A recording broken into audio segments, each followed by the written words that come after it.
আসসালামু আলাইকুম বন্ধুরা। হযরত মুসা আলাইহিস সালাতু ওয়াসসালাম ও ফিরাউনের সমুদ্রের ঘটনা।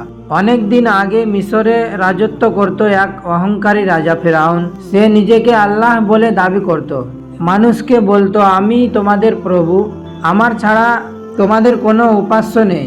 কিন্তু আল্লাহ তাআলা তাকে সতর্ক করার জন্য পাঠালেন এক মহান নবী হযরত মুসা আলাইহিস সালাতু ওয়াসসালাম। আল্লাহর আদেশে ফিরাউনের কাছে গিয়ে বললেন, হে ফিরাউন, তুমি আল্লাহর রাস্তা ধরো, মানুষকে অন্যায় থেকে ফিরিয়ে আনো, আল্লাহকে একমাত্র উপাস্য হিসেবে গ্রহণ করো।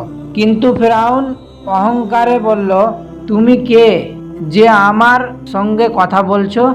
আমি তো নিজেই আল্লাহ। মুসা আলাইহিস সালাতু ওয়াসসালাম আল্লাহর সাহায্য অনেক মুজিজা দেখালেন। তার লাঠি সাপে পরিণত হলো, তার হাত থেকে আলো বের হলো।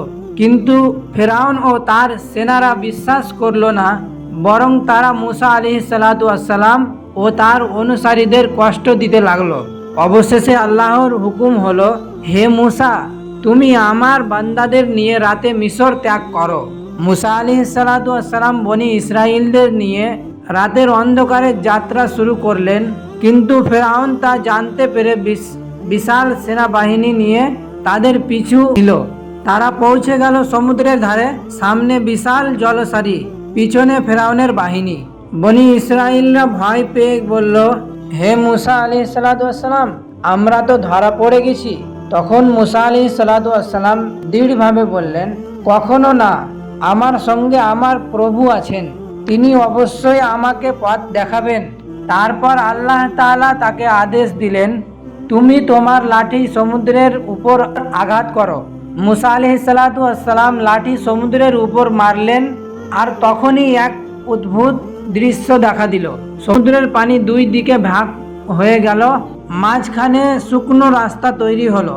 মুসা আলাইহিস সালাতু ওয়াসসালাম ও তার অনুসারীরা নিরাপদে সমুদ্র পেরিয়ে গেলেন। যখন ফিরআউন ও তার সৈন্যরা একই পথে প্রবেশ করলো, তখন আল্লাহর আদেশ সমুদ্রের পানি আবার মিলিত হলো। পুরো ফিরআউনের বাহিনী পানির নিচে তলিয়ে গেল। ফিরআউন তখন চিৎকার করে বলল, আমি বিশ্বাস করলাম মুসার প্রভু ছাড়া অন্য ইলাহ নেই। কিন্তু তখন অনেক দেরি হয়ে গেছে, আল্লাহ তার ঈমান গ্রহণ করলেন না।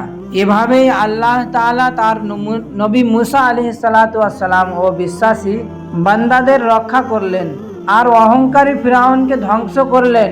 এই শিক্ষায় বোঝা গেল, আল্লাহর উপর ভরসা রাখলে অসম্ভব ও সম্ভব হয়ে যায়।